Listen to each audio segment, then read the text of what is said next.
Uncensored, no holds barred talk. 24 hours a day, 7 days a week. This is Global Reality Radio Network.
Another live edition of the Global Reality right here on the Global Reality Radio Network. I'm your host, Josh Reeves. Thanks for being here with us tonight for another late night Moonbat edition of the broadcast.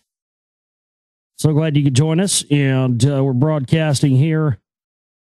And first Free For All Friday show we've done in a while. We used to do Free For All Friday where, you know, we pretty much talk about anything and anything goes. But I guess we do that all the time. But anyway, we are here with you for another live edition here tonight, and continue today. Not a lot of topics, so I revert you back to what I had mentioned last night on the show. You know, something big being in the works is certainly does appear that way when you look at it, doesn't it? It really does. But nonetheless, theglobalreality.com is my website where this broadcast originates from. It's www.theglobalreality.com, and you can go there and find links to listen to the stream live. You will find the archives. You'll find the chat room. There's people in there. You can join the interactive part of the conversation. See, I just touched something here. Made something go crackle and not sound very good. What is going on? Give me a second. Oh, yeah, that's better. Always weird technical stuff going on. Anyway, yeah, chat room's there. My documentary films are up there, including my newest documentary film, Secret Volume 2. It says Buy SR2. Click on that, and it'll take you where you need to go. The first round of the DVDs and Blu-rays shipped out today, so we're going to be shipping out more tomorrow and the day after that. So the shipping is now in full-fledged motion. So please keep an eye on your mailboxes next week, as you guys will be receiving your packages very soon. And I hope you enjoy the movie. And please feel free to shoot me an email, globalrealityshow@gmail.com, anytime or during the show or after you watch the film, and let me know what you thought about it. So globalrealityshow@gmail.com. If you have emails tonight, questions about anything, you can email those in. And again, if you do want to see my newest film, The Secret Volume 2, which is a follow-up to The Secret Volume 1, which you can watch on YouTube or under the documentary tab at my website, theglobalreality.com. It's the continuation and the deeper elements of this, and really the exploration of the roots of the conspiracy culture, where that goes back to, the foundations of that, the connections of those people. And we get into the Jesuits a bit in there. We get into the Kennedy conspiracy a bit in there, and show the connections to that, to the foundations of the conspiracy movement with the John Birch Society and those connections. We also get into the Jeff Gannon, Johnny Gosch ordeal in that in the film as well. And then the last part of the film, we get into Alex Jones and Ron Paul, and talk a little bit about the rock wall and stuff at the end there. So it's 2 hours and 48 minutes, and it's it's been done now for about a month and a half, almost 2 months. And this is how, this is how films are. It takes, once they're done and you get everything duplicated, it takes a long period of time before it gets out to people and they see it. And so that's kind of the space I'm at right now, while constantly and still working on the next documentary film and trying to put that together. We're having a 2012 kickoff fundraiser. We started this month kind of low in funds because of all the projects we've had going on and paying bills and just the craziness of the holidays and everything. And what I'm wanting to do is I'm wanting to go to some of the archaeological locations and go out and shoot some shoot some stuff for the film. And I'm wanting to do that in the next month or so. Reason being is because I want to do it while the weather is still the way it is right now, before it gets too warm. Because in a lot of these locations, you start getting out there, especially where the location where I'm going to be going at are here in Texas and Oklahoma, stuff like that's going to be pretty much it, I think. Just for this round, anyway. If I get more backing and more support for the film in the coming months, then I plan to travel to other places as well. But right now, just talking about doing small, local things I can travel to, within a few hours away. And the places I've scoped out that I want to do right now and go shoot footage at, I can. But, if you wait too long, if I wait till, March or April or something to go out and do this and don't get it done now, especially with the time schedule I'm trying to stay on to have this thing done by summer, you start running into the things like, you start getting out here in some of these fields. You're just rattlesnake havens, man. Down here in Texas and Oklahoma and shit. It's fucking rattlesnakes, dude. Copperheads. It's just bad news. But when you're going out and going into some of these, like this, I hear this Phoenician fortress thing that they found in Oklahoma that I want to go check out and see some footage of. I've heard that can be a snake heaven if you're not careful. But anyway, those are the things I'm doing. I'm working on. I'm looking at logistics and looking at things like that. So that's what partly what our 2012 kickoff fundraiser is about. The other part of that will be, go towards the operating costs and the bills and everything. But the other part is going to go towards, renting a vehicle, gas, expenses, stuff like that, just to travel to these places and get this footage. Because this is going to be like my first real, legitimate, documentary style film where it's all shot.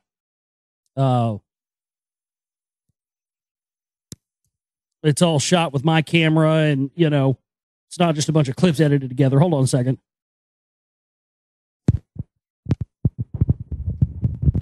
Is there a goddamn Mercury retrograde around again I didn't hear about? Oh, it'll work fine for weeks and then it'll just start being crappy again. Man, I'm ready to throw all this shit out here, all of this and just start from new. I bought used stuff and, replaced tubes and things and, fixed things. I just need to buy all this new stuff here. Anyway, that's what that's there for. So that's what I'm currently working on right now, as well as trying to get out the newest film. If you want to do an interview for the Seeing Right Volume 2 and you'd like a review copy before you have me on the show, send me an email, goldenrealityshow@gmail.com. Those of you out there who want to try and do your part to get me on other shows, be my guest. Please send emails to whatever. Radio shows, TV shows, whatever you want to do. I don't care. Magazines. We'll send emails and ask, these shows to have me on and look at this information. Because with all of this political horseshit that's going on right now, and I said this the last time when the Secret Right Volume 1 was out, you would think with all of this subterfuge and all this political horseshit that goes on during the election cycles, you would think that a film like this would just be a field day for left-wing liberal media that wants to assail the right further than they already have. The problem with that is that they start to realize that if they start exposing that end of stuff, they understand that it exposes them as well, and people start to see the whole side of the phony thing. So That's why these people are scared of giving the Copyright Volume 1 or 2 any light of day recognition and acknowledgement, even acknowledging that it's even there. Because otherwise, again, this should normally be just a field day for the left-wing media. They're happy to all day long tell you that Ron Paul is a racist and tell you that he's a white supremacist and all this stuff, but they don't dare tell you why that should concern you. Other than just, oh, well, that's racist and it's bad to be to not like another, person because of their race. That's it. That's all they tell you. It's all the information they give you. Well, that's not the whole story. And I don't like Ron Paul as much as the next guy, but at least I don't like him because I've done the research and I realize the reasons why not to like him. And the reason why you shouldn't like him is because he's another politician. He's just as bad as any of the other ones. He's just a puppet. And so, that's what they're afraid of people seeing. You would think that, again, as they're all day long, they want to call him a racist, this, that, and the other, but they don't want to tell you why that's important. They don't want to tell you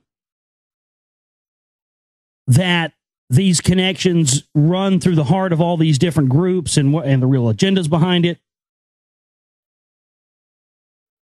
And that's why my film, Secret Volume 2, is important. Because when you understand what's really going on, you understand, oh my God, it's a psychological operation. That's what it is.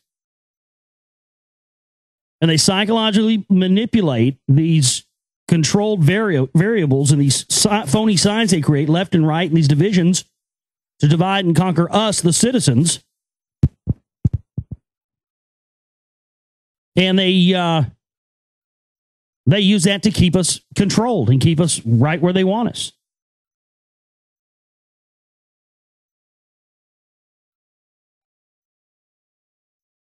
See, people who were really enlightened to the real reality of this control system would not for a second, ladies and gentlemen, entertain the idea that the system of politics as it currently stands right now is in any way, shape, or form good, even if you got the most perfect, spotless people in there running the thing. You see? That's the problem. That's what Alex Jones and Ron Paul are all lying to you about. If these guys really knew the reality of the real controllers, they would renounce this entire political system altogether and wouldn't participate in it. But their willingness to support and get behind and participate in this system that has been proven 1 billion times over to be a de facto control system for the powers that be themselves. If they knew that, they would not be telling you to vote for them or anything else. They would tell you, you know what? This whole goddamn thing is phony. This is who controls it. If you support me and you support what I believe in, this is what Ron Paul should tell, the United States. If you support me and you support what I believe in, you shouldn't support this system and the way of the elected officials and all this stuff at all. But he's not going to do that, ever, because he's one of their boys.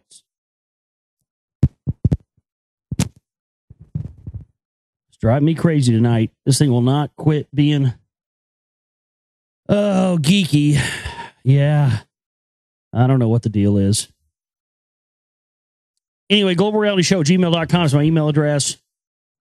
You want to send an email in tonight. Thanks to everybody for being out there tonight and listening, being out there always. Out there on YouTube videos, listening later on in other broadcasts and rebroadcasts and everything else.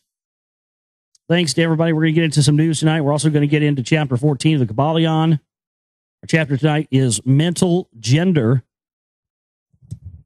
Mental gender. So we'll get into that tonight for you here on the broadcast as well. Let's see what we have in the news stack tonight.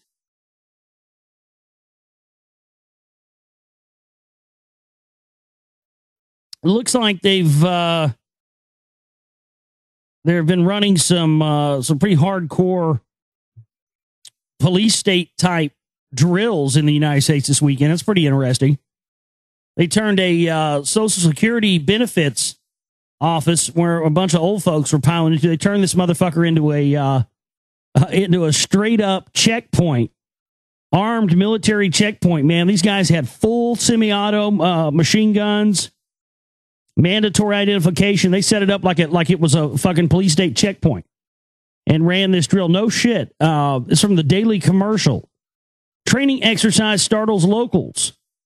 It may have looked like they were ready for war or some deranged person looking for his late Social Security benefits, but it was only Federal Protective Service officers with the U.S. Department of Homeland Security who were conducting a random training operation. I love that. Random. We just decide at any given point. It's random when we're going to have a drill. We just decide to have a training operation randomly. Right. I mean, folks, that that smacks of Nazi Germany right there. Come on. Yeah, we just decided we were going to set up, and we're going to pretend that this is a drill, but really, this is actually the real deal. I mean, folks, they can tell you it's a training exercise all day long. If they make you wait in line and they've got machine guns with live ammo, and they're asking you for papers, please, it's not a fucking drill. They can spout that random training operation horseshit all day fucking long, and only a goddamn brain dead idiot would believe that. Random training operation, my ass. Bullshit. They took each and every one of these people, these random people who came into the Social Security Administration office, was probably already, a big pain in the dick for these people on a monthly basis anyway, because, they're trying to get their money out of the government, and good luck with that. So on top of the monthly humiliation and frustration of having to deal with the Social Security Administration and any kind of government agency, on top of that, they choose to have a random training exercise. I'm sorry, let me get it right. A random training operation at the Social Security Administration downtown Leesburg, Florida. So... And it says right here, I mean, they took everybody's IDs, they swiped them in, this was a military-style armed checkpoint that they used real, actual people with real, actual identifications in, and then just told everybody it was just a random training exercise. So you now actually physically corral people in against their will for mandatory checkpoints with live ammo, and really collect people's identification and information, papers, please. And with no other authority or reasoning other than just, it's just a random training, so we can just decide to do it any time. So that means that they can set these things up anywhere.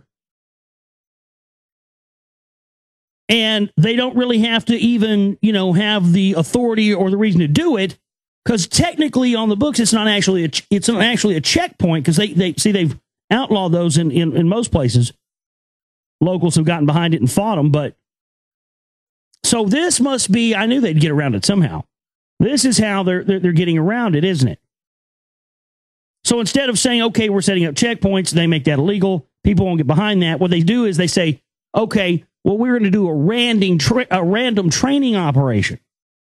And what this random training operation is going to do is going to be a training operation in the event that there was, a major catastrophe or a major situation, and we had to, corral people in like cattle and give them their rations and, shoot anybody that made any false moves or anything else. Right? So they can just, so they don't have to have the authority to be able to launch full-blown checkpoints, but they can just run as many random training operations as they want all the time now without, technically actually running checkpoints. That's brilliant. And I bet you 5-1 a lawyer figured that one out. I mean, that just sounds like a fucking lawyer trick, doesn't it? It was only Federal Protective Service officers with the U.S. Department of Homeland Security who were conducting a random training operation early Tuesday morning when they surprisingly showed up at the Social Security Administration office in downtown Leesburg. With their blue and white SUVs circled around the Main Street office, at least one official was posted on the door with a semi-automatic rifle, randomly checking identifications, and other officers, some with canines, sifted through the building. I thought someone was upset about not getting their check, said Laura Kelly, who took a friend to the office on Tuesday. According to one Homeland official in Washington, D.C. office, Operation SHIELD is an effort that uses routine, unannounced visits by FPS inspectors to test the effectiveness of contract guards or protective security officers detecting the presence of unauthorized persons and potentially disruptive or dangerous activities. My God, listen to that vague Gestapo lawyer speak. I mean, those who ignore history are doomed to repeat it, and that's why we are repeating history right now, because the doomed Americans who have been sucked into media and culture have ignored their history, and they run around and call anybody and everybody a Nazi without even knowing the history behind it or anything else. It's unbelievable. But that's the world we live in now, folks. It's here now. Part of the U.S. Department of Homeland Security, FPS, is the federal law enforcement agency that provides integrated security and law enforcement services to over 9,000 federally owned and leased buildings, facilities, properties, and other assets. See how vague that is? Well, we own this building, so we can come in and do this anytime we want. Officers on the scene would not speak to the press, and by noon they were gone. But Thomas Milligan, district manager for the Social Security Administration office, said while the visit came as a surprise and the office was ready, he added the officers checked video, security measures, alarm systems, and more. It was to make sure security measures are in place and properly followed. Really? So that much security going on at the place where they cut checks, huh? I mean, really?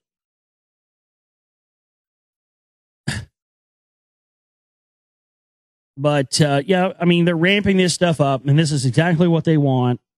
They want everybody to have this, pissed off, lock and load mentality for it.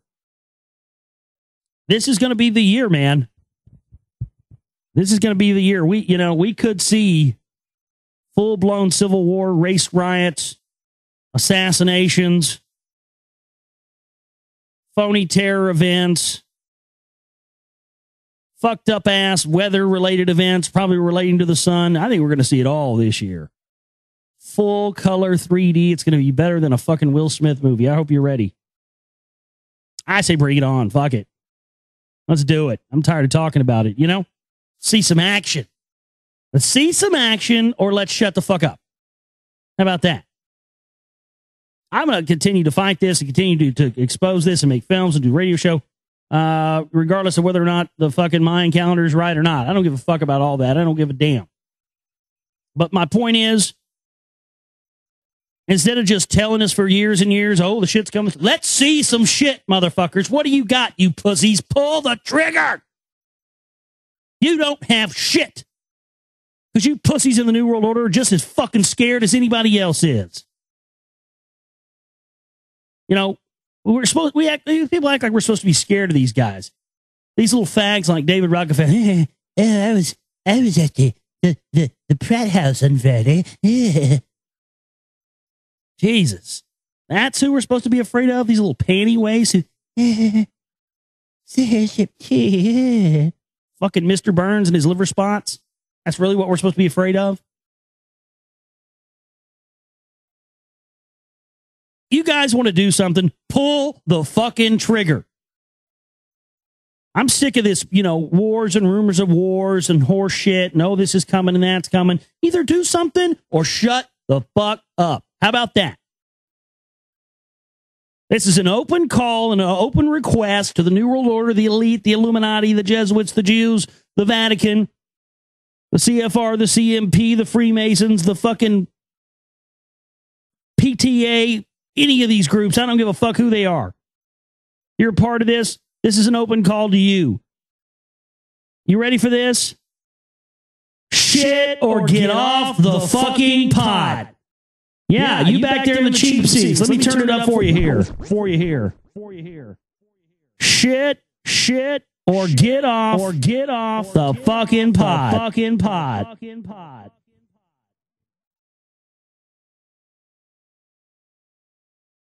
Seriously, pull the fucking trigger, do something, launch a war, launch a nuke, wipe half of us out, do something. You pussies aren't going to do shit. You're just going to continue to talk and do little things here and there and make us all scared. Well, guess what? Eventually, the scaremongering's not going to work anymore. The Chicken Little stuff's not going to work anymore. The sky is falling? No. Let's see what you got. You know what? Honestly, I don't think you guys got it in you.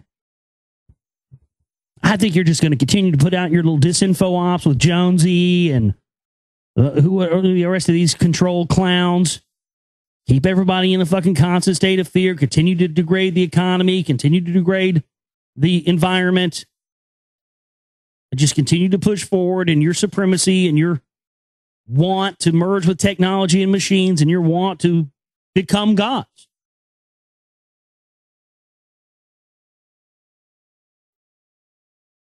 Shit or get off the pot. I think 2012 is going to be an interesting year, but I think when it's all said and done, it's going to be like Y2K Part 2. Not to say there's not going to be some crazy, amazing, interesting, awesome things that are going to happen and probably terrible, disgusting, horrible, reprehensible things that are going to happen this year. But guess what? That's life. That's how the world is. Problem is, it doesn't have to be that way. But if we continue to support these systems that enable these things to play out this way, then it is going to continue to be that way. And saying that, the system of government, the system of voting that we have is okay right now, that's fine. We're okay with that. We're just not okay with the people that's in it. We want our people in there. Yeah, you want your side in there. So you can bring in Sharia law. That's what these CMP fuckers want to do. They want to bring in Sharia law. There's in Secret Volume 2 at the very beginning of that clip from Keith Olbermann's show. They talk about the CMP guys believing in the Sharia stuff. And Santorum wants to impose Judeo-Christian Sharia. This was on CNN today. Santorum 1 pushes for less government regulation for corporations, blah, blah, blah. Then there's Santorum 2. This Santorum wants to impose conservative Christian law upon America. That's the Blackwater Doctrine. That's the CMP doctrine. That's the secret rights doctrine. But what you understand is that why do you think it is that these Republicans and these right-wingers want to bring in Sharia law, which is a Muslim Islamic law, when you see that Blackwater and the right-wingers and all this stuff want to kill the Muslims? See, people can't wrap their fucking heads around that. It's too much for them. They don't have enough context, enough info. Well, I wouldn't believe it. Rick Santorum don't want to bring in no Christian Sharia law. That's what them goddamn Arabers do. He's a Christian. Christian wouldn't want to have nothing to do with no Sharia law like them goddamn ragheads are into. Shit. Goddamn CNN, Clinton Nazi News Network. I don't believe a goddamn thing them liberals over there say anyway. Shit. But that's a commonly held thing. But the reasoning is that, and this is what Alex Jones and the rest of these secret right fucking cocksuckers won't tell you either. That's the whole reason why I've been exposing them. Is that at the core of it, it's the priest class, ladies and gentlemen. It's the Jesuits. It's the Vatican. They control all world religions. And the reason why you see Sharia law being one of the major tenets of Islam is because The priest class control Islam just as much as they control Judaism or Christianity or anything else. And so they are extending this ideology of Sharia law through two different tentacles that to the public eye and apparently, from what we see, you've got the Christian fundamentalists and the Crusaders and Blackwater, and we're going to go on the Templar one and wipe us out, lay some Hajis out on cardboard. But yet, meanwhile, we're going to institute their law so we can be free of, punishment and all this crap.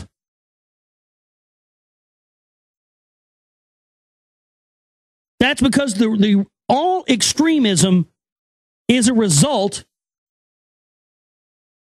of these priest class cocksuckers. You can see two examples of that in the film very clearly, in my new film. You have Barry Goldwater saying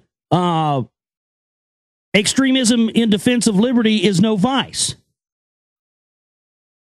And then later in the film, when you see the Pedro Arrupe Black Pope Georgetown clip in there,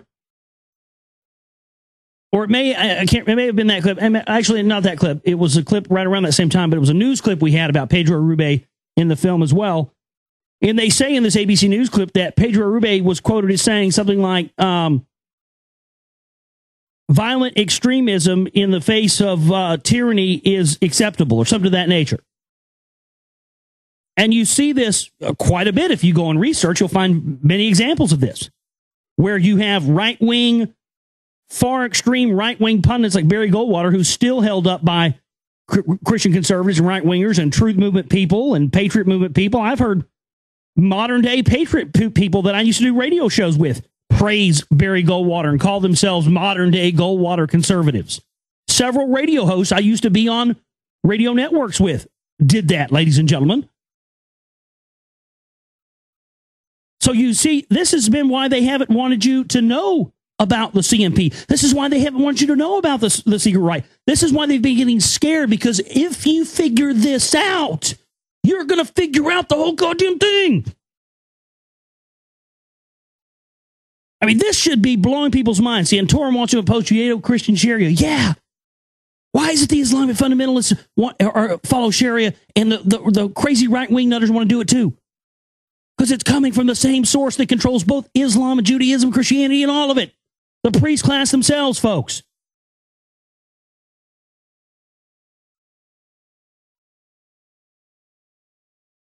I mean, this is why I fucking spent all these years making these films. Why don't you see it? I hate to try and beat people over the head with information, but goddamn it, I'm getting to the point where I feel like that's my only choice anymore. You have to beat people over the fucking head with this shit for them to see it. And that's not me. It's hard for me to do that, man. But goddamn it, lately, I just feel like that's the only choice anymore. I hate feeling only like myself and a handful of other people out there get this. I mean, if you understand this, you can understand the whole reason why Jones and Ron Paul and that whole thing is a fucking fraud.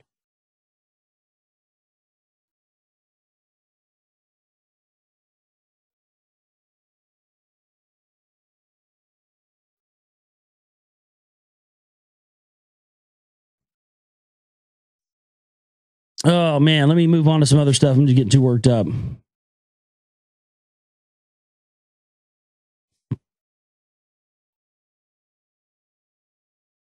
Well, here's another one about your buddy Santorum here. By the way, apparently there's a thread on the Daily Ron Paul website.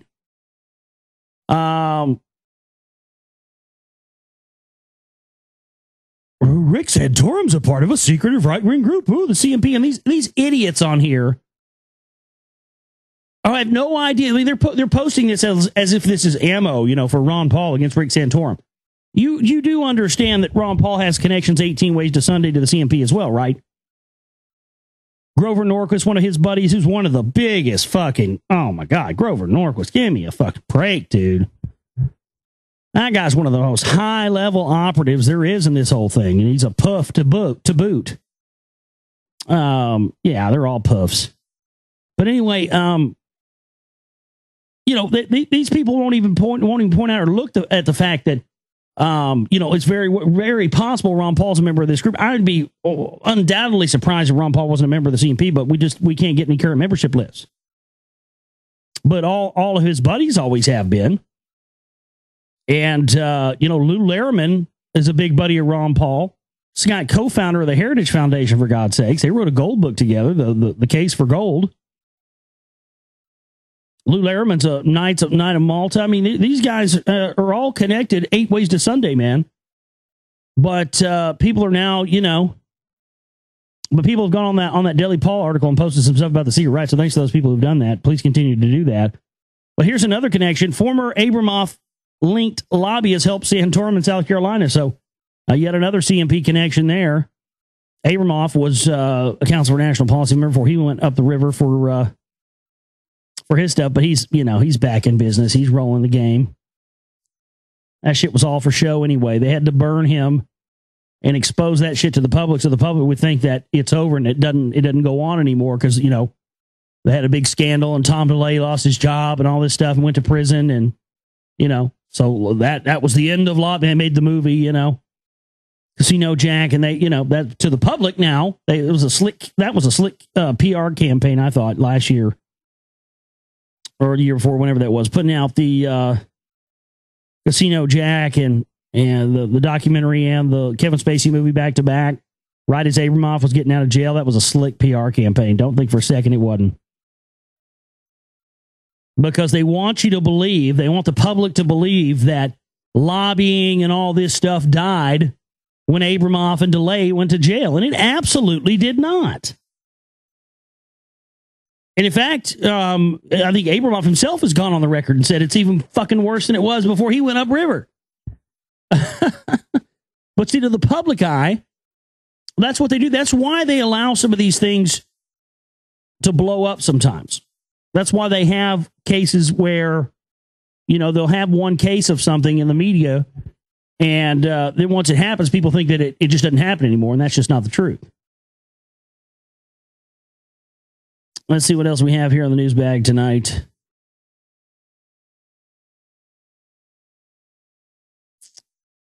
Apparently, Elizabeth Warren, I guess, who's the head of the Occupy stuff, has taken a bunch of money from Wall Street, $40 million from Wall Street in the last 7 years. Yeah, occupy my nuts, bitch. Oh, shit. What else do we have? Oh, it was strange last night. Right before I was getting ready to do the show last night, I was sitting in here at my desk, and I have this glass desk that wraps around. And my desk kind of rattled, and something fell off of it. And I was like, oh, that was weird. What was that? And I was, it didn't even dawn on me. And it was right before I started the show last night, so it was right around midnight or so. And then I woke up today and I saw this, and I went, "Motherfucker! That's what it was." Some North Texans may have felt a whole lot of shaking going on. Earthquake rattled parts of the Metroplex Friday morning. The earthquake happened just after midnight. Was centered near the Love Field area. Well, Love Field's not. That's not very far from where I am. So, West Northwest Highway and Inwood Road. Oh, that's real close. Yeah, and that one happened around midnight. Yeah, around midnight, just after midnight. Yeah, that was right when I was, because I started the show a little later last night. I started about 12:30. Yep, that must have been what it was, huh? That's crazy. I've never felt an earthquake before. It didn't really feel like an earthquake. I just felt like my desk kind of rattled or shaking. Something fell off. You know what I mean? Like something that felt like, I don't remember what it was, a pen or a lighter or something. But, something that normally would have to have some kind of energy behind it to fall off. And I was like, why did it fall on the ground? That was weird. I kind of heard my rocks, crystals on my thing shake a little bit. Yeah, that's very strange. We're starting to get earthquakes in Dallas, folks. That's pretty bizarre. Definitely some tectonic activity going on. Seems that yet another ancient city has been discovered. I mean, right as I'm working on this for the next film, we're starting to see more and more of this. I know we've got some listeners in St. Louis, and that's exactly where this takes place. The lost city of Chacoia, or Cahokia. Yeah, Cahokia. Archaeologists uncover Native American sprawling metropolis under St. Louis. And I'll drop a picture in the chat room what that looks like. I mean, under St. Louis, my goodness. That's what I'm telling you, folks. It's all around us. I mean, this thing's got pyramids and all kinds of crazy stuff. A sprawling Native American metropolis, which lay hidden beneath a modern city for a millennium, has been discovered. Archaeologists digging in preparation for the Mississippi River spanning bridge, which will connect Missouri and Illinois, discovered the lost city of Cahokia beneath modern St. Louis. Their findings pointed to a sophisticated, sprawling metropolis stretching across both sides of the Mississippi. Cahokia, which is near Collinsville in Illinois, was initially believed to be just a seasonal encampment, but experts now think it was a location of much more significance. Mr. Lawler wrote, a millennium ago, this strategic spot along the Mississippi River was an affluent neighborhood of Native Americans set amid the largest concentration of people and monumental architecture north of what is now Mexico. Back then, hundreds of well-thatched rectangular houses, carefully aligned along the cardinal directions, stood here, overshadowed by dozens of enormous earthen mounds, flanked by large ceremonial plazas. Cahokia proper was the only pre-Columbian city north of the Rio Grande, and it was large even by European and Mesoamerican standards of the day, drawing immigrants from hundreds of kilometers around to live, work, and participate in mass ceremonies. And the latest excavation uncovered evidence of more than 500 thatched houses. At its peak, the city would have been home to 100,000 Native Americans. So again, more and more of these are just being found every day. It's amazing what's right beneath us. And I've been pondering this question a lot since I've been looking at this information, and I've been, it's been become very apparent to me that, the only reason that they would want to hide this evidence of civilizations and people on Earth, for a lot longer than they will admit to, you think to yourself, why would they want to hide that from us? Well, what's become obvious to me, I think, has been that the reason you'd want to hide that from people is because, folks, the reset button has been hit on this planet several times. That doesn't require you to believe in any fairy tales or religion or anything else to understand, although a lot of people think it does. It doesn't. When you dig down far enough, you reach archaeological records in the rock and the soil and the dirt that show that there have been multiple extinction level events on this planet. You had, you get down there far enough, you find a layer of pre-flood ash that occurred before the Great Flood. Now, the Bhagavad Gita talks about, prior to that, this, event where they unleash these nuclear weapons and reduce the entire earth to ash.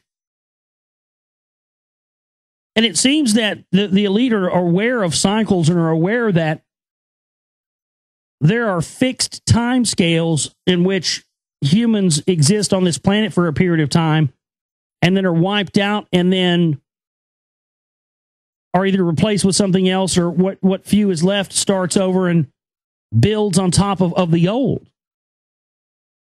We have built our entire civilization on this planet up to this point in 2012 on the remnants of people and civilizations that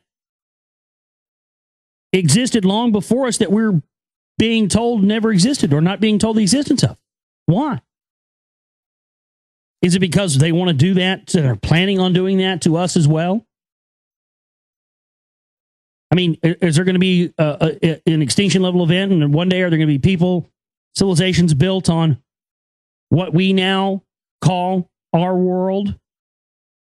Are people going to be digging in their backyard one day and find, an iPod buried in their garden somewhere, and take it and ask somebody what it is, and they're going to say, I don't know where that came from, blah blah blah. Well, that's weird. Because like we read last night, finding nails in crystal, and pieces of coal, that you crack open, and there's a pot, a kettle inside of it, Obviously, there's been civilizations rising and falling on this planet And I think that if I'm correct me if I'm mistaken, but I believe that isn't that what the Maya talk about? No, the Mayans or the Hopis. I can't remember which one it is. I think it's the Mayans about these different cycles of the Earth. They're numbered. I can't remember what they're called. But I believe the Mayans have, it's like Earth 1, 2, 3, 4, 5, 6, the different incarnations or the different. It just seems that our planet, has civilization for a period of time, and then someone or something or some event happens, and a reset button occurs, and then things start all over, and they just build on the new and lie to the new inhabitants and tell them that, no, that's just natural formations or what have you. I mean, it just seems that. And a lot of people speculated that may be the case. I don't know, man. Just wanted to put it out there because it's something I've been thinking about as a course of researching this information. Yeah, the root races. Yeah, there you go. That's what I was thinking of.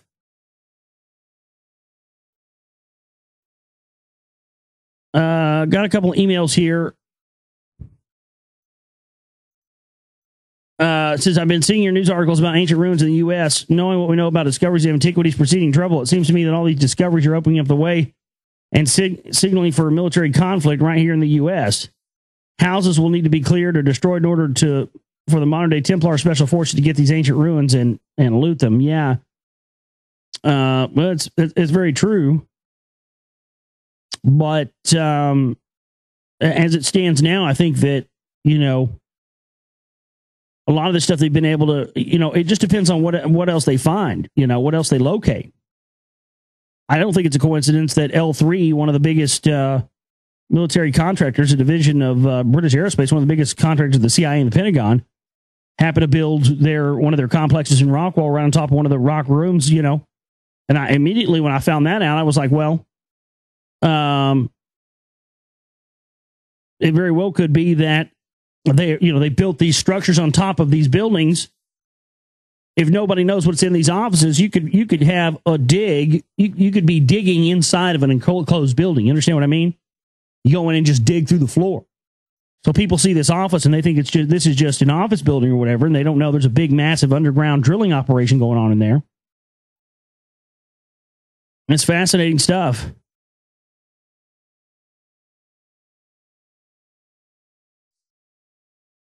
Let's see what else we have. 3 arrested for peddling miracle cure from stem cells. 3 men were arrested and a 4th is being sought by the FBI in connection with what investigators said was a scheme to market stem cells as miracle cures to desperate people suffering from terminal diseases. Now, this is interesting, isn't it? Think about this for a minute. Protecting the public from unproven and potentially dangerous drug and medical procedures is very important. No, wait a minute. Stem cells, the stem cells fucking work, dude. That's how that's a scientific fact. So what's happening is that now there's starting to become a black market for stem cells because people have figured out that it's a cure-all for anything. The medical industry doesn't like that. So a black market pops up, and all of a sudden they're saying, oh, we're doing this to protect the public. Bullshit. David Rockefeller and Henry Kissinger and Baron Rothschild and all these guys are all sucking down stem cell smoothies every fucking day for lunch. It tastes stem cell-y. Tastes like a baby. Little napkin there. Oh, hey. Oh, Heinz, you've got a little baby extract on your lips there. Let me get it for you. Yes. Smithers, bring me some more stem cell smoothies. Yes, they're so yummy. Literally, man, these guys, I mean, fucking David Rockefeller's like 94, folks. That motherfucker don't look like he's going anywhere anytime soon. Kissinger's like 90-something. Yeah, these guys are sucking down the stem cell smoothies, and there's people are starting to find out about it, and the black market's popping up, and they're getting scared. Yeah, well, we're on to you now, cocksuckers.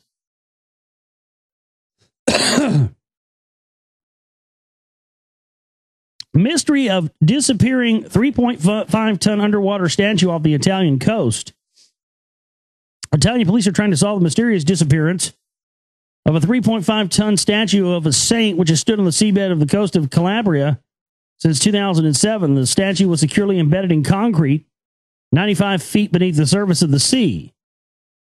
Authorities are baffled as to who or what could have removed the bronze statue from the St. Francis of Paolo, which stands at 7.2 feet high and was securely embedded in concrete 95 feet beneath the surface of the sea. The hooded figure with one arm raised in supplication is one of several saintly statues which dot the Italian coastline and are meant to protect fishermen and scuba divers. Now, that's creepy anyway. They got these big fucking statues into the water, these saints. That's weird. But, you know, dude, you know how much that metal's worth? Somebody went down there with a tugboat and just pulled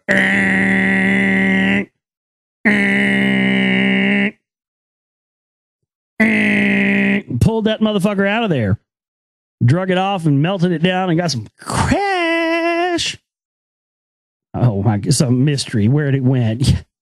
Tell you where it went. Went some guy's fucking scrap heaps where it went. So when it went to somebody's fucking case of Natty Light and some fucking crystal meth. That's where it went.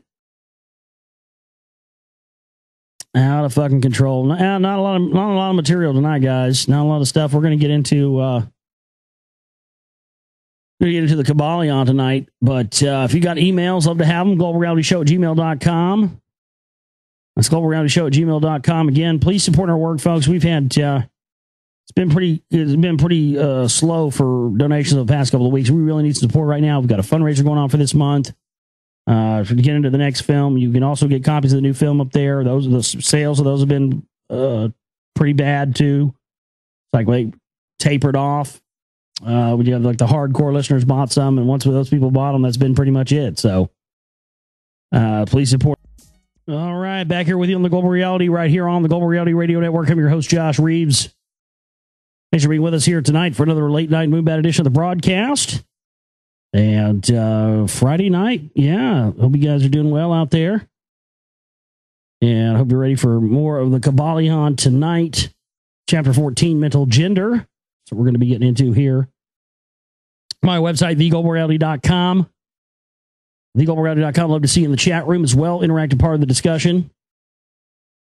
And people can come in there and tell me how they don't like the music that I play. To which I say, you can suck my dick. Because it's my radio show, it's our radio network, and I play what I want to play, and blah, blah, blah, blah, blah. Anyway, but there it is. You motherfuckers. Yeah. But anyway, theglobalreality.com. Archive shows up there. You can find a lot of the older shows. You can also find a lot of the older shows on archive.org. You can go to YouTube, type Josh Reeves in. You can find a lot of shows and audio clips and lots of stuff up there. If you're just absolutely thirsty and craving for more global reality, there's lots of global reality to be had all over the internet if you know how to look and search and all that stuff. And a whole lot up there on my website as well. We also have the 2012 kickoff fundraiser going on this month. Please help us meet our goal. And the faster we meet it, the faster we can start getting to work on the next stuff I want to do. We also have the donate button if you want to make a donation or a grant or something to us. Say, here, here's some cash. Put this into the kitty and make it work. You can do that. We also have a monthly subscription. If you want to make a recurring donation, you can do it that way. Put it in there. It comes out of your bank account every month. No fuss. You can cancel it at any time. And the postal mail thing has kind of been I've got to we got to renew that. So please don't send anything to the post office box right now. Somebody said they had a problem with PayPal, one of our regular donators. I found that if you call PayPal and tell them what your problem is, one of our listeners had a problem with switching banks or something. Generally, it's hard to get your problem solved online, messing with their interface. But if you call them and tell them what your problem is, they have really good customer service. Any problems? I've had problems with PayPal before. We got our account hacked one time, and some guy in fucking Singapore bought a fucking phone and all this shit. It was a pain in the ass, but we got the money back. But I would just, if you have problems with PayPal like that, it's fucking you around, please call them, and I'll let you know when we get the PO box thing back up. I mean, it costs money to renew it, and I only got it for 6 months before, and we didn't really get a lot. in from it, but I've noticed that it seems to be, kind of a lifesaver to have as a second, lifeline in case people don't, absolutely can't use PayPal. So I hope to have that back up and running for you next week. So I'll let you know when, but until now you can use that way. We also have the below where on the right-hand side of the page, below where it says donate via postal mail, there's also an Amazon.com wish list button there. And you can go there, and there's different things that we have on the list for things that we're going to need for the next film. So you can go there if you want to just, if you don't want to make a cash donation, but you want to help out with what I'm trying to do here with the work, you can go there, buy something off that list, pay for it securely through Amazon. They send it to me with my information they already have on file. It's easy. It's quick. You don't have to do anything else. You can just purchase something off there, and they mail it directly to me. So that's another way to do it. So there you go. I find that if I don't, I have to constantly point these things out and say and let people know almost every show that they're there, because people come in new listening all the times, and sometimes we get a new rash of listeners. I think that's what's been going on. I'm just a terrible self promoter. I can't. It bothers me to even have to tell people to support us. I hate having to do that at all. But I've noticed that times when I'll look at our listenership and our numbers, and I'll notice that those are going up, right? But our support is not going up, and that seems to be a common trend. But I think that probably has to do with the fact that we're getting new listeners in all the time, but not every single day do I go through the list and tell you, the particulars of how to support our work and how we don't have commercials, we don't have any money coming in from that, strictly from the people who listen to the show. So I think I've got to, kind of make a mental note to try and do that and let people know. I know it sucks for everybody who already knows that. And I hate to have to do it all the time, but I have noticed that, we do have better results when I do tell people that. So, for you people who get tired of hearing it, I apologize, but it's just the only reason I've found that it's necessary to do, and probably necessary to do more of, is just because, again, it's just numbers. I look at the numbers, I look at the listenership, and I look at the amount of, the past month, and and even the month before that, when I was mostly working on the film, we've been streaming an ungodly amount of, I don't look at numbers and all that shit very much. I don't really care about all that. I don't care.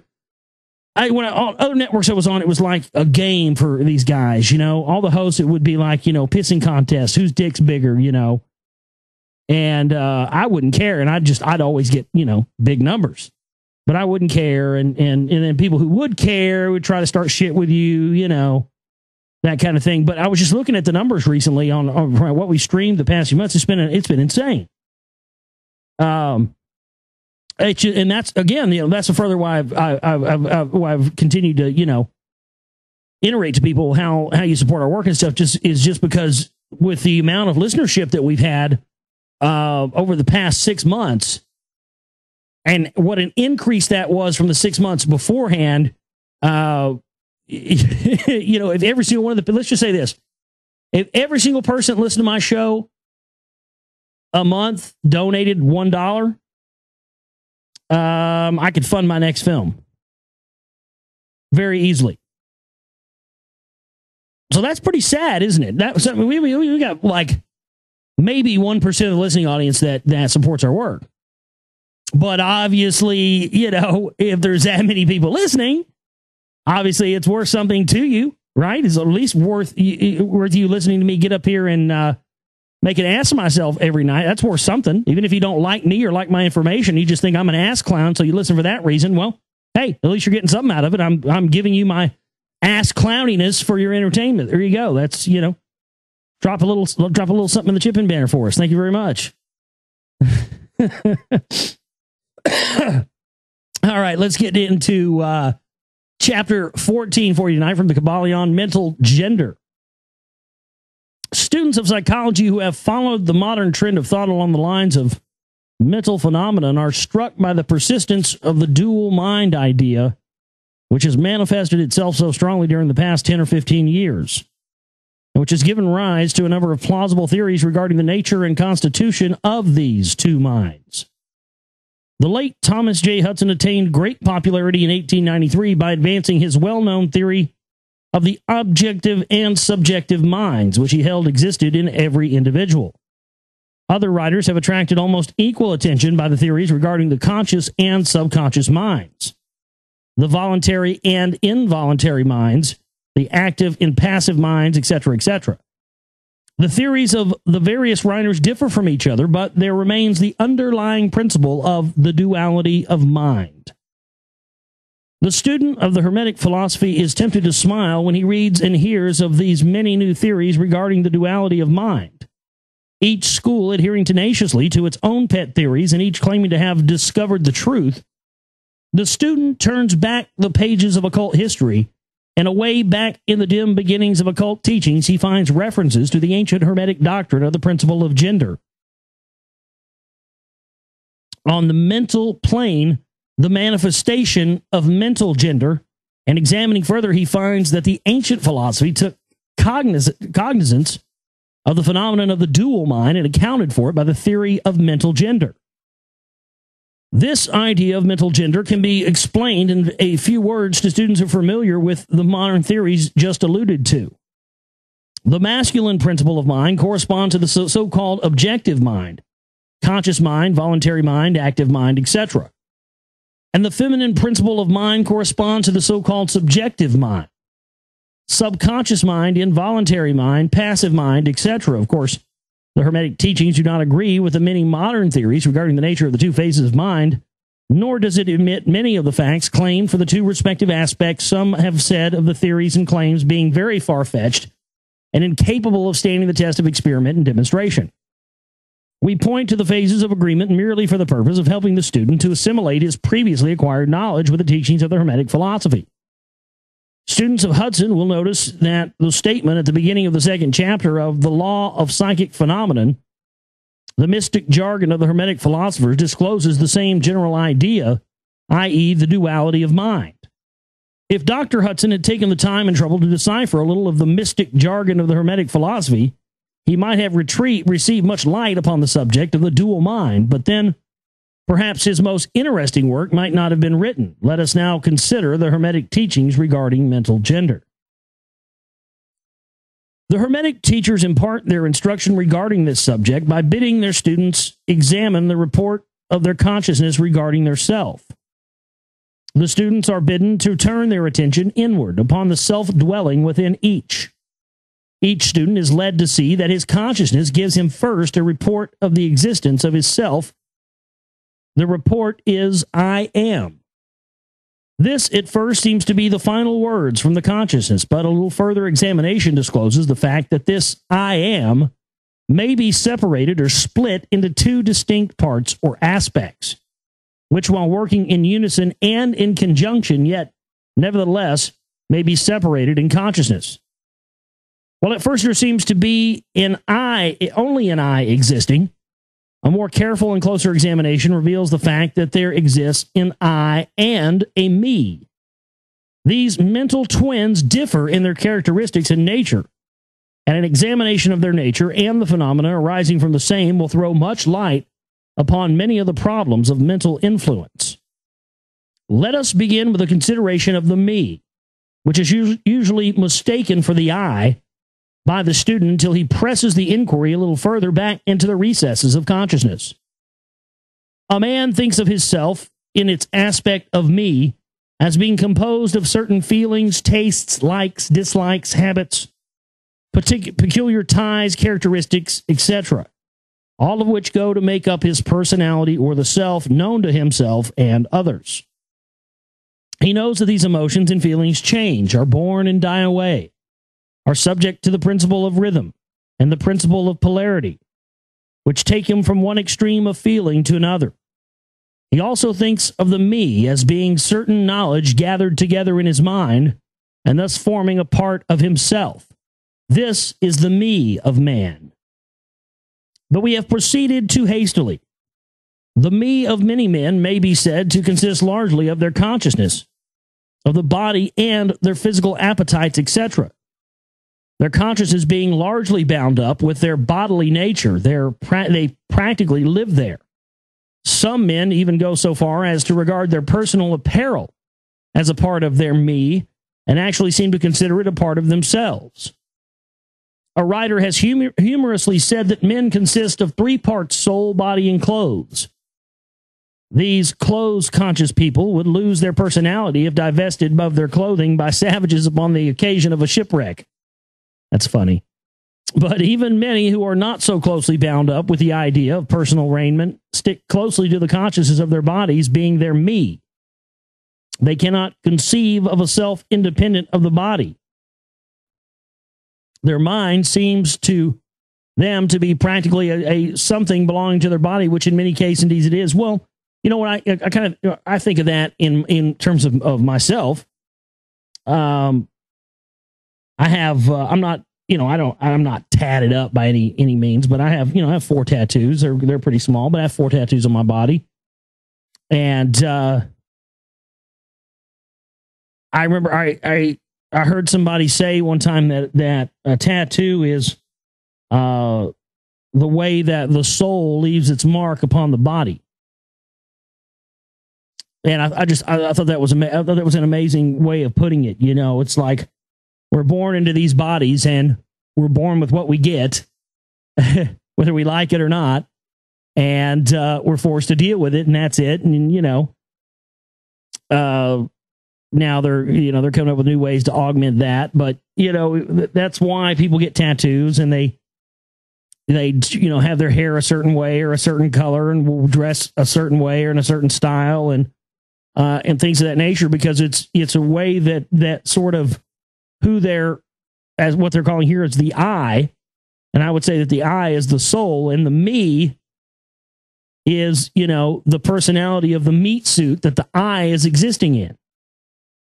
And so because a lot of of who we are, I mean, it's amazing. People, but that's one thing I know better than anything else is people. And people, we're so amazing because a big part, not completely who we are, but a big part of who we are is comprised of the personality of this soul that inhabits us.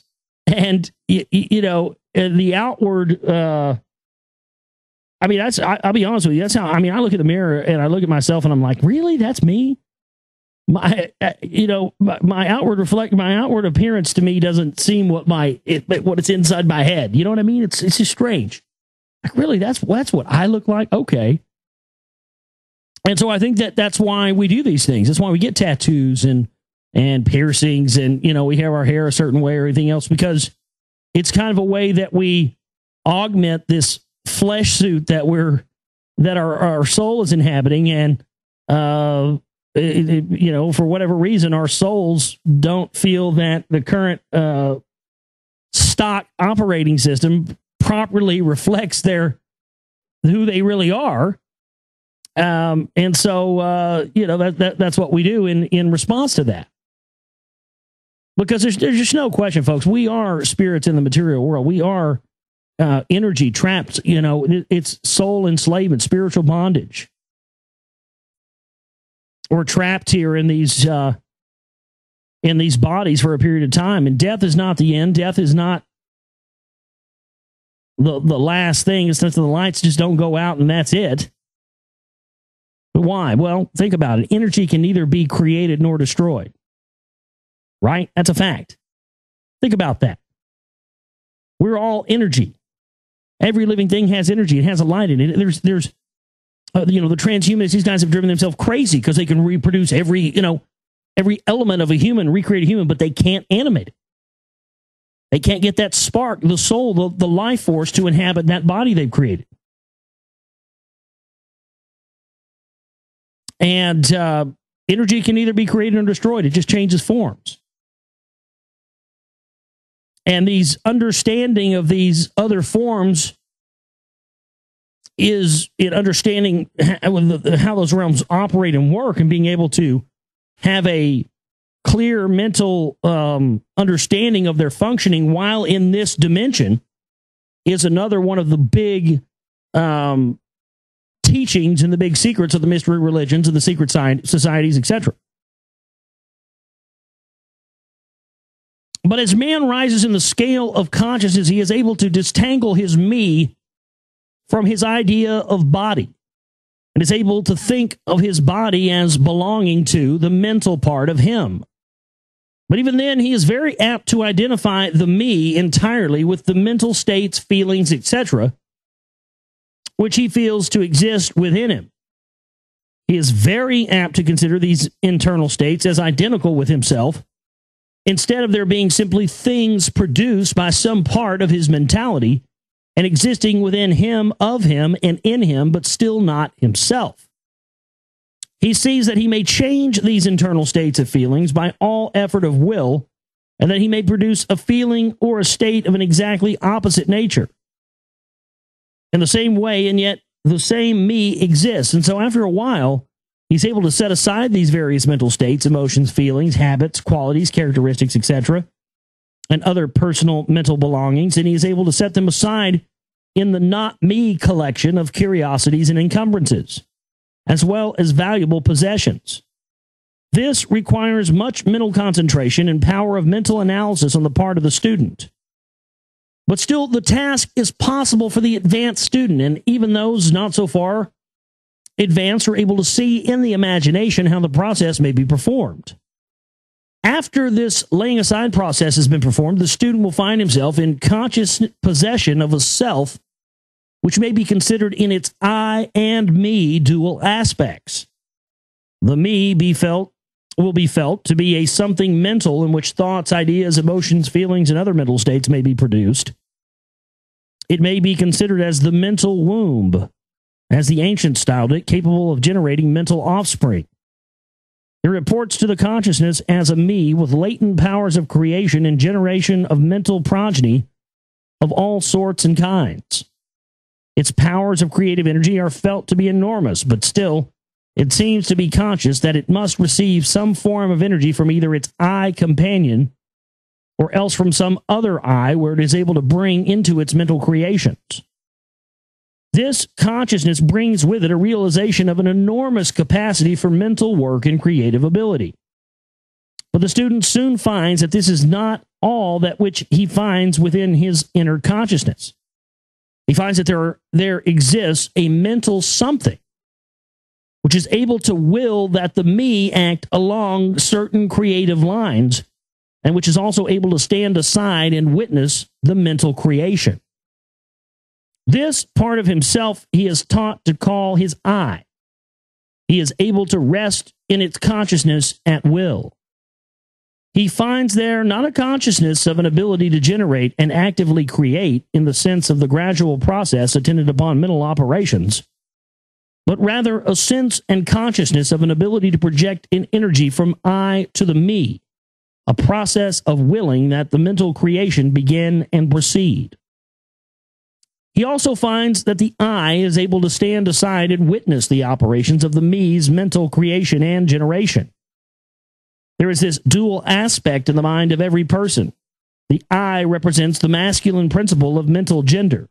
The me represents the female principle. The I represents the aspect of being. The me represents the aspect of becoming. You will notice that the principle of correspondence operates on this plane just as it does upon the great plane upon which the creation of universes is performed. The two are similar in kind, although vastly different in degree, as above, so below, as below, so above. These aspects of mind, the masculine and feminine principles, the I and the me, considered in connection with the well-known mental and psychic phenomenon, give the master key to these dimly known regions of mental operation and manifestation. The principle of mental gender gives the truth underlying the whole field of the phenomenon of mental influence. The tendency of the feminine principle is always in the direction of receiving impressions, while the tendency of the masculine principle is always in the direction of giving or expressing. The feminine principle has much more varied field of operation than has the masculine principle. The feminine principle conducts the work of generating new thoughts, concepts, ideas, including the work of the imagination. The masculine principle contents itself with the work of the will in its varied phases. And yet, without the active aid of the will of the masculine principle, the feminine principle is apt to rest content with generating mental images which are the result of impressions received from outside instead of producing original mental creations. Persons who can give continued attention and thought to a subject actively employ both of the mental principles, the feminine in the work of the mental generation and the masculine will in stimulating and energizing the creative portion of the mind. The majority of persons really employ the masculine principle, but little, and are content to live according to the thoughts and ideas instilled into the me from the I of other minds. But it is not our purpose to dwell upon this phase of the subject, which may be studied from any good textbook upon psychology, with the key that we have given you regarding mental gender. The student of psychic phenomenon is aware of the wonderful phenomenon classified under the head of telepathy, thought transference, mental influence, suggestion, hypnotism, etc. Many have sought for an explanation of these varied phases of phenomenon under the theories of the various dual mind teachers. And in a measure, they are right. For there is clearly a manifestation of two distinct phases of mental activity. But if such students will consider these dual minds in the light of the Hermetic teachings regarding vibrations and mental gender, they will see that the long sought for key is at hand. In the phenomena of telepathy, it is seen how the vibratory energy of the masculine principle is projected toward the feminine principle of another person, and the latter takes the seed thought and allows it to develop into maturity. In the same way, suggestion and hypnotism operates. The masculine principle of the person giving the suggestion directs a stream of vibratory energy or willpower toward the feminine principle of the other person, and the latter, accepting it, makes it its own, and acts and thinks accordingly. An idea thus lodged in the mind of another person grows and develops, and in time is regarded as the rightful mental offspring of the individual. Whereas in reality, like the cuckoo egg placed in the sparrow's nest where it destroys the rightful offspring and makes itself at home. The normal method is for the masculine and feminine principles in a person's mind to coordinate and act harmoniously in conjunction with each other. But unfortunately, the masculine principle in the average person is too lazy to act, and the display of willpower is too slight, and the consequence is that such persons are ruled almost entirely by the minds and wills of other persons, who they allow to do their thinking and willing for them. How few original thoughts or original actions are performed by the average person? Are not the majority of persons mere shadows and echoes of others having stronger wills or minds than themselves? Absolutely. The trouble is that the average person dwells almost altogether in his me consciousness and does not realize that he has such a thing as an I consciousness. He is polarized in his feminine principle of mind, and the masculine principle in which is lodged the will is allowed to remain inactive and not employed. The strong men and women of the world invariably manifest the masculine principle of will, and their strength depends materially upon this fact. Instead of living upon the impressions made upon their minds by others, they dominate their own minds by their will, obtaining the kind of mental images desired, and moreover, dominate the minds of others likewise. And in the same manner, look at the strong people, how they manage to implant their seed thoughts in the minds of the masses of the people, thus causing the latter to think thoughts in accordance with the desires and wills of the strong individuals. This is why the masses of people are such sheep-like creatures, never originating an idea of their own, nor using their own powers of mental activity. Amen to that. The manifestation of mental gender may be noticed all around us in everyday life. The magnetic persons are those who are able to use the masculine principle in the way of impressing their ideas upon others. The actor who makes people weep or cry as he wills is employing this principle. And so is the successful orator, statesman, preacher, writer, or other people who are before the public attention. This peculiar influence exerted by some people over others is due to the manifestation of mental gender. Along the vibrational lines above indicated, in this principle lies the secret of personal magnetism, personal influence, fascination, etc., as well as the phenomenon generally grouped under the name of hypnotism. The student who has familiarized himself with the phenomenon generally spoken of as psychic will have discovered the important part played in the said phenomenon by that force which science has styled suggestion. by which term is meant the process or method whereby an idea is transferred to or impressed upon the mind of another, causing the second mind to act in accordance therewith. A correct understanding of suggestion is necessary in order to intelligently comprehend the varied psychical phenomenon which suggestion underlies. But still more is a knowledge of vibration and mental gender necessary for the student of suggestion. For the whole principle of suggestion depends upon the principle of mental gender and vibration. It is customary for the writers and teachers of suggestion to explain that it is the objective or voluntary mind which makes the mental impression or suggestion upon the subjective or involuntary mind. But they do not describe the process or give us any analogy in nature whereby we may be more readily able to comprehend the idea. But if you will think of the matter in the light of the Hermetic teachings, you will be able to see that the energizing of the feminine principle by the vibratory energy of the masculine principle is in accordance to the universal laws of nature, and that the natural world affords countless analogies whereby the principle may be understood. In fact, the Hermetic teachings show that the very creation of the universe follows the same law, and that in all creative manifestations upon the planes of the spiritual, the mental, and the physical, there is always in operation this principle of gender, this manifestation of the masculine and the feminine principles. As above, so below. As below, so above.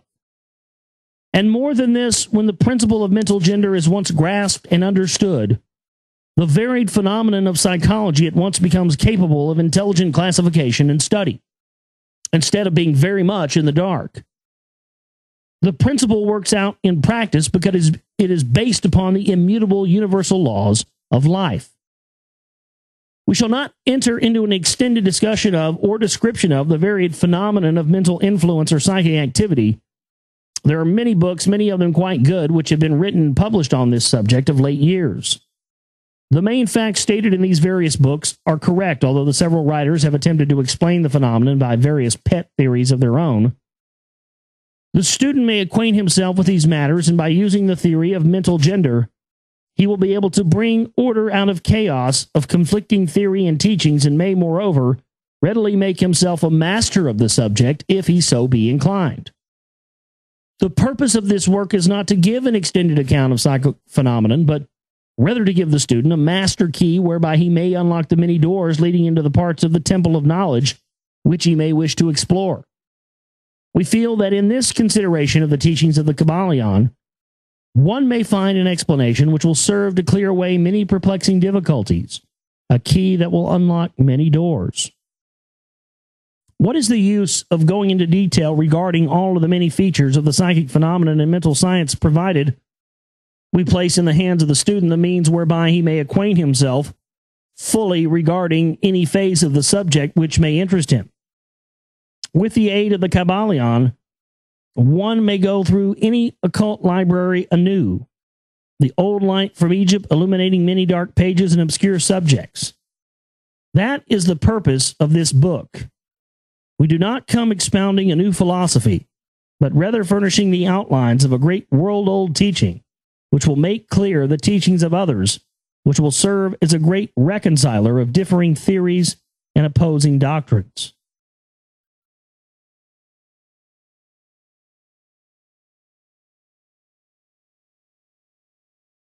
And that's the end there of that chapter, chapter 14.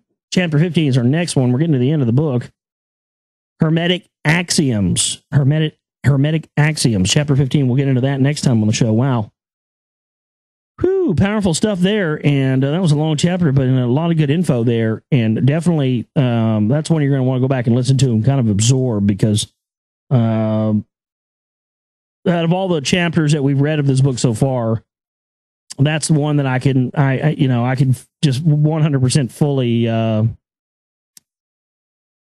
back up and tell you that, yeah, that's absolutely right on what was in that chapter. So good stuff there. Want to thank everybody for tuning in and being with us tonight for another late night edition of the show and a Friday night edition here for you. TheGlobalReality.com is my website. Go there and get yourself a copy of Blu-ray, the Blu-ray or the DVD of the Secret Rite Volume 2. And please go to the website, theglobalreality.com, and make a donation to our Chip and Banner or donate button, folks. We need to get some support in here right now. Thanks to everybody out there for being here with us this week. My name is Josh Reeves, and I love each and every one of you. We'll see you next time. You guys have a great weekend. Take care.